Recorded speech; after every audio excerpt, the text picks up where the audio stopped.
welcome to this problem walkthrough. Today, we'll explore an interesting coding challenge titled Number of Visible People in a Queue, problem number 1944. In this problem, we'll determine how many people are visible in a queue based on their heights. Let's dive in and uncover the solution step by step.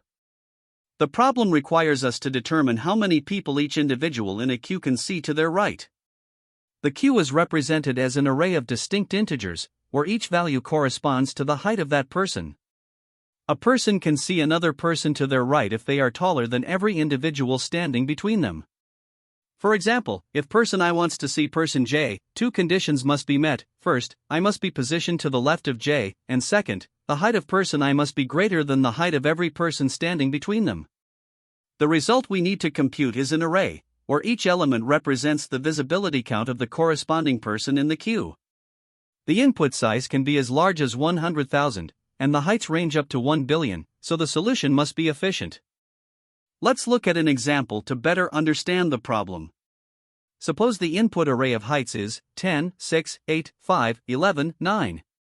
For the person at index 0, with a height of 10, they can see 3 people, the individuals at indices 1, 2, and 4. The person at index 4 blocks their view of the person at index 5.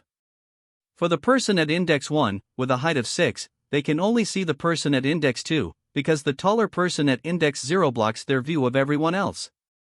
Similarly, for the person at index 2, with a height of 8, they can see the people at indices 3 and 4. The process continues for each person in the array, and the result is an output array of 3, 1, 2, 1, 1, 0. This output represents the visibility count for each person in the queue.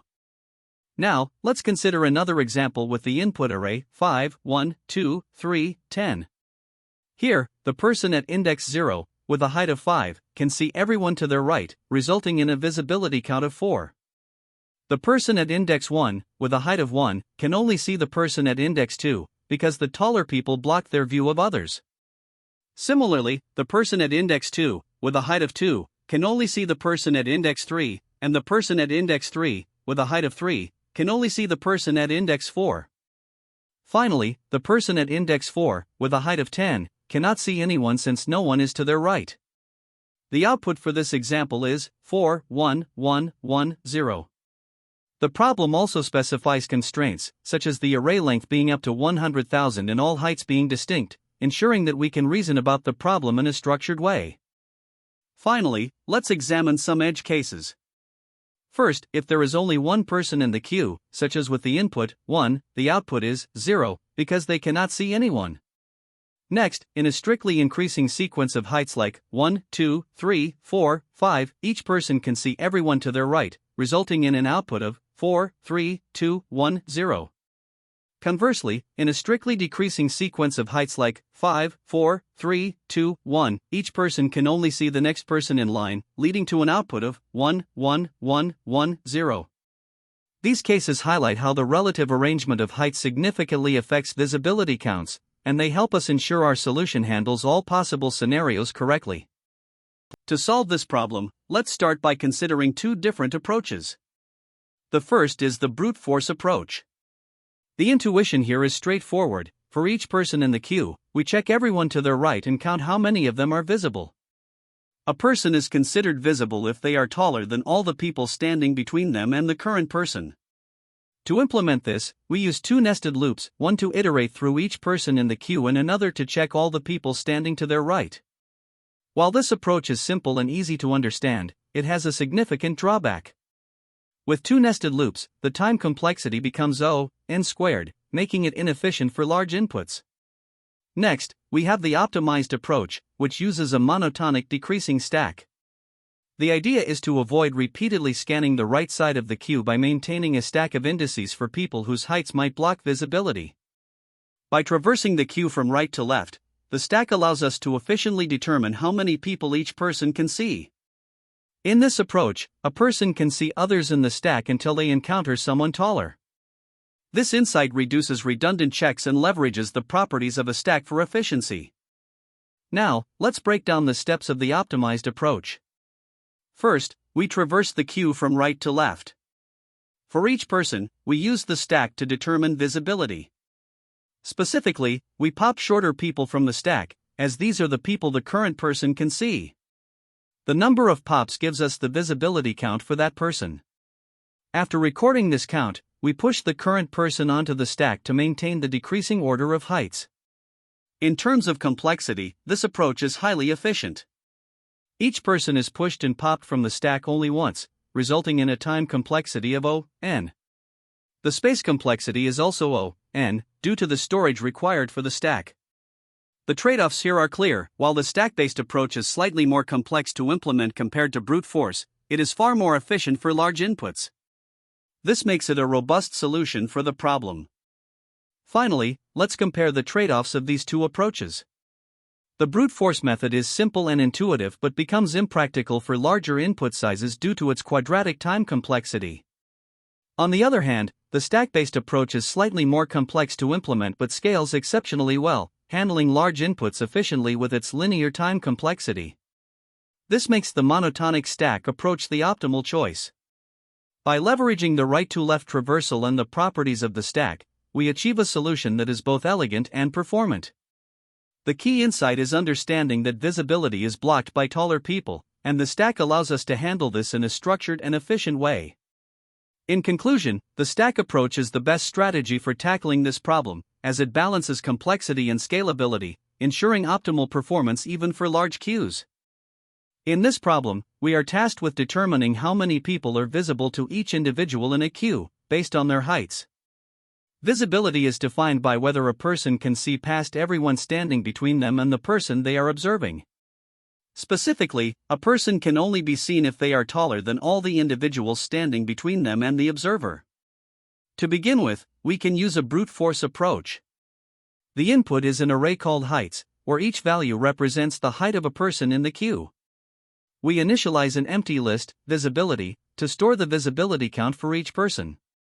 We then iterate over each person in the queue using an outer loop, with the goal of calculating how many people are visible to them on their right-hand side. For each person in the queue, we set up an inner loop that examines all the people standing to their right. To do this, we initialize a variable, max_height, to 0. This variable helps us track the tallest person we've encountered so far as we iterate through the queue. For every person to the right, we check if their height is greater than the current max_height. If it is, this means they are visible to the person we're evaluating. We then increment the visibility count for the person being observed and update max_height to reflect this new tallest height. After completing the inner loop for a given person, we append their visibility count to the visibility list.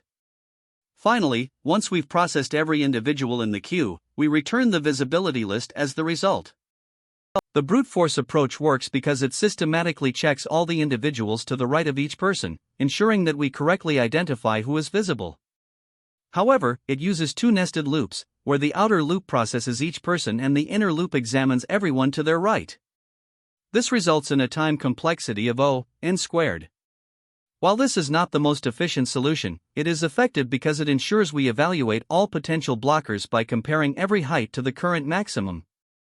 There are also some edge cases to consider. For example, if the queue contains only one person, their visibility count will naturally be 0 since no one else is present. If all individuals in the queue have the same height, no one will be able to see anyone else because none of them are taller than the others. In contrast, if the queue's heights are strictly increasing, only the last person will be visible to those standing before them, while in a strictly decreasing queue, everyone will see all individuals to their right. To fully understand the brute force approach, it helps to look at the data structures involved. The input array heights represents the problem domain directly, as each element corresponds to the height of a person in the queue. The max_height variable is a key auxiliary tool, helping us avoid redundant checks by keeping track of the tallest person encountered to the right of any given individual. Finally, the visibility list is used to store the results for each person, where each index corresponds to the visibility count for that person. This ensures we maintain the output efficiently and in an organized manner, with O(1) space complexity for storing the output. Let's go through an example to see how this works in practice. Suppose the input array is 4, 3, 2, 5, 1. For the first person, whose height is 4, we look at the individuals to their right, 3, 2, 5, 1. Among these, only the person with height 5 is taller than everyone in between, so the visibility count for the first person is 1. For the second person, with height 3, we examine 2, 5, 1. Again, only the person with height 5 is visible, so their count is also 1. For the third person, with height 2, we check 5, 1. Here, the person with height 5 is visible, resulting in a count of 1 for the third person. Next, we evaluate the fourth person, whose height is 5. The only person to their right is of height 1, who is shorter. Therefore, the visibility count for the fourth person is 0. Finally, for the fifth person, with height 1, there is no one standing to their right, so their visibility count is also 0. Putting this all together, the output for the input array 4, 3, 2, 5, 1 is 1, 1, 1, 0, 0. This result reflects the visibility of each person based on the rules we defined. While the brute force approach is straightforward, it is not the most efficient solution. One area of optimization is the avoidance of redundant checks. By using the max_height variable, we ensure that we do not unnecessarily perform visibility calculations for individuals who are shorter than the tallest person encountered so far. In terms of space, the algorithm requires only 1 additional space beyond the output list, making it space efficient. However, its time complexity remains n squared due to the nested loops. While this is acceptable for smaller input sizes, it may become a bottleneck for larger queues, highlighting the need for more efficient approaches in scenarios where performance is critical. This code solves the problem of determining the number of visible people in a queue using a monotonic stack-based approach. The canCPersonsCount function takes a list of integers, heights, representing the heights of people in the queue. We initialize a result list with zeros, where result, I, will store the number of people visible to the person at index I. Additionally, we use a stack to maintain a decreasing sequence of heights from right to left. The algorithm iterates through the heights array in reverse order. For each person, it counts how many people they can see to their right. The while loop ensures that all shorter people in the stack are popped, as they are visible to the current person. The count of visible people is increment for each pop. If the stack is not empty after the loop, the person at the top of the stack is also visible, so we increment the count by 1. Finally, the current person's height is pushed onto the stack to maintain the monotonic property for subsequent iterations. The function returns the result list, which contains the visibility counts for all persons in the queue. The time complexity of this solution is n, as each height is pushed and popped from the stack at most once, making the algorithm efficient for large inputs. This is the Java implementation of LeetCode problem number 1944, number of visible people in a queue. The logic mirrors the Python version, using a monotonic stack to efficiently calculate the number of people visible for each person in the queue. Key differences include explicit type declarations, use of Java's deque for the stack, and the Java class structure. In this problem, we are tasked with determining how many people each person in a queue can see to their right. A person can see others until their view is blocked by someone taller. To solve this efficiently, we use a monotonic decreasing stack. This stack helps us track the heights of people in descending order as we process the heights array from right to left. By doing so, we can efficiently calculate the visibility count for each person without unnecessary comparisons. To illustrate, consider the example where the heights are 10, 6, 8, 5, 11, 9. Initially, we set up the necessary variables. N is the length of the array, the result array is initialized to zeros to store visibility counts, and the stack starts empty to track heights dynamically. We begin processing the heights array in reverse, starting with the last person at index 5, whose height is 9. The stack is empty, so no one is visible to this person. We push 9 onto the stack. Next, at index 4, the person has a height of 11. Since 9 is shorter than 11, we pop 9 from the stack, indicating that the person with height 9 is visible. No other heights remain in the stack, so we push 11 onto the stack. Moving to index 3, the height is 5. Since 5 is shorter than the top of the stack, which is 11, the person with height 11 is visible. We push height 5 onto the stack. This process continues as we analyze each person's visibility in reverse order. At index 2, we encounter a height of 8. We pop 5 from the stack because it is shorter than 8, meaning the person with height 5 is visible. The top of the stack, height 11, is taller than 8, so this person is also visible. We then push 8 onto the stack. At index 1, the height is 6. Since 6 is shorter than the top of the stack, which is 8, the person with height 8 is visible. We push height 6 onto the stack. Finally, at index 0, the height is 10. We sequentially pop 6 and 8, as they are both shorter than 10, meaning both are visible. The top of the stack, height 11, is taller than 10, so this person is also visible. We push 10 onto the stack. After all these steps, the resulting array is 3, 1, 2, 1, 1, 0, which represents the visibility counts for each person. Now, let's explore a second example with heights 5, 1, 2, 3, 4. As before, we initialize the result array to zeros and start with an empty stack. At index 4, the height is 4. Since the stack is empty, no one is visible to this person, and we push 4 onto the stack. At index 3, the height is 3. Because 3 is shorter than the top of the stack, which is 4, the person with height 4 is visible. We push 3 onto the stack. This process continues as we analyze each height, updating the stack and result array accordingly. At index 2, with a height of 2, we find that the top of the stack, height 3, is visible because 2 is shorter than 3. We push 2 onto the stack. At index 1, the height is 1. The top of the stack, height 2, is visible since 1 is shorter than 2. We push 1 onto the stack. Finally, at index 0, the height is 5. Here, we pop all the elements from the stack 1, 2, 3, and 4 because they are all shorter than 5, meaning all are visible to this person. We push 5 onto the stack. The final result for this example is 4, 1, 1, 1, 0, which represents the visibility counts for each person in the queue. From these examples, we can make some key observations. The monotonic stack ensures efficiency by maintaining only relevant heights, and processing the array in reverse allows us to determine visibility starting with the tallest person in view. The time complexity of this solution is O(n), as each height is pushed and popped from the stack at most once. The space complexity is also O(n), accounting for the stack and the result array. This approach is both efficient and elegant, making it well suited for solving this problem. The time complexity of this solution is O(n), and here's why.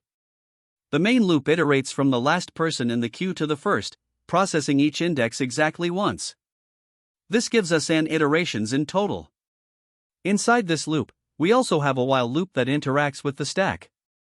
The key insight here is that each height is pushed onto the stack once and popped at most once. This means that, no matter how many iterations the while loop might take during a single outer loop cycle, the total number of push and pop operations across the entire process is still O(n). Lastly, all other operations within these loops, such as comparisons, additions, or updates, are constant time, O(1). When we sum it all up, the dominant factor comes from the O(n) work of the outer loop combined with the O(n) total stack operations, resulting in an overall time complexity of O(n). The space complexity of this solution is also O(n), and here's the reasoning. First, we have the result array, which stores the number of visible people for each person in the queue. Since its size matches the number of people in the queue, it contributes O(n) to the space complexity. Then, we have the stack, which is used to maintain a decreasing sequence of heights. In the worst-case scenario, such as when the heights are strictly increasing from right to left, the stack could contain all n elements at once, adding another O(n) to the space usage. Aside from these two data structures, the solution uses a few variables that occupy constant space, O(1). Therefore, combining these, the overall space complexity is dominated by the O(n) contributions of the result array and the stack. When comparing this optimized approach to a naive one, the difference is significant. A brute force solution would involve iterating over all pairs of people, checking visibility for each person against every other person that comes after them in the queue. This results in a time complexity of O(n squared, as each person could potentially evaluate all later people. In contrast, the optimized solution uses a monotonic stack to efficiently handle visibility in O(n) time by processing each person in the input exactly once for both pushing and popping. Mathematically, this is because each person is pushed onto the stack once and popped at most once, leading to a maximum of 2n stack operations, which simplifies to O(n). Whether the heights are in decreasing order, increasing order, or random, the best, average, and worst cases all maintain an O(n) time complexity, as the stack operations remain proportional to the size of the input. Combined with the outer loop's O(n) iterations and constant time operations within, the solution achieves an overall O(n) runtime regardless of the case. When tackling this problem, there are a few common mistakes to watch out for. First, not handling edge cases is a frequent pitfall. For example, scenarios with only one person in the queue, or where everyone's the same height, are often overlooked, leading to incorrect results. This happens when developers focus too much on typical cases and forget the less common ones. To avoid this, ensure your test plan includes edge cases like empty inputs, single-element arrays, or completely uniform heights. Another mistake is inefficient use of loops. Developers sometimes default to nested loops for simplicity, but this brute force approach can result in O(n)² complexity. Instead, look for opportunities to optimize, such as using a stack or iterating in reverse, which significantly reduces redundant comparisons. Finally, there's the issue of misinterpreting visibility. Some assume visibility relies only on absolute height instead of relative height, meaning a person must be taller than all others in between. Misunderstandings like this often stem from unclear problem wording, so it's crucial to clarify requirements and test examples to ensure your understanding aligns with the problem's intent. Another frequent error involves off-by-one mistakes when managing indices. This often occurs when iterating through the queue or comparing heights, especially with zero-based arrays. For example, you might accidentally exclude or include an extra element on the right-hand side. To prevent this, use clear variable names and carefully analyze your loop conditions to ensure correctness. Additionally, some developers fail to use the right data structures. While arrays may feel straightforward, they can limit your ability to optimize. For this problem, stacks or deques are often better suited for improving efficiency. If you're unfamiliar with these structures, it's worth practicing stack-based problems to build intuition. In an interview setting, it's also important to understand the problem fully. Clarify the visibility criteria with the interviewer to avoid assumptions about how visibility is determined. Begin with a brute force approach to show you understand the basics, but quickly pivot to optimized solutions, such as using a stack, to demonstrate advanced problem-solving skills. Communicate your thought process clearly, mentioning edge cases, trade-offs, and the reasons behind your decisions. Finally, recognize that visibility problems often align with monotonic stack patterns, so developing the ability to identify these scenarios will give you an edge. This problem shares similarities with several related problems, and practicing them can help you recognize patterns and refine your approach. For example, LeetCode 84, largest rectangle in histogram, uses a monotonic stack to solve a visibility-like problem. Similarly, LeetCode 42, trapping rainwater, involves calculating the visibility of trapped water between heights. LeetCode 239, sliding window maximum, utilizes a deque for efficient calculations in a sliding window, while LeetCode 901, online stock span, deals with spans and uses a stack in a way that parallels visibility problems. Beyond related problems, there are alternative approaches you can consider. The monotonic stack is particularly effective, reducing time complexity to O(n). However, it requires a solid understanding of stack operations, making it a better choice for larger inputs where brute force becomes impractical. Reverse iteration is another option. While it simplifies the implementation compared to a stack, it may require additional space, making it a good middle ground between brute force and stack-based solutions. Finally, there's the brute force approach. While it's simple to implement and easy to understand, it's inefficient for large inputs due to its O(n)² time complexity. That said, it's still a valuable tool, especially for small datasets or as a starting point in an interview. Using brute force initially allows you to demonstrate your understanding of the problem and lay the groundwork for more optimized solutions. Once you've established the baseline, you can then transition to more advanced approaches, like a monotonic stack or reverse iteration, to improve efficiency and showcase your problem-solving skills. Thanks for sticking with us through this problem walkthrough. We covered the brute force approach to solving number of visible people in a queue and discussed key takeaways for improving efficiency. If you enjoyed this video, please like and subscribe for more algorithm solutions. See you next time. That's the end of this tutorial. I hope you found this explanation helpful for understanding the solution to this LeetCode problem. If you enjoyed this content, please consider subscribing to the channel for more coding tutorials and solutions. Feel free to leave a like if this video helped you, and don't hesitate to comment with any questions you might have. Thanks for watching, and happy coding!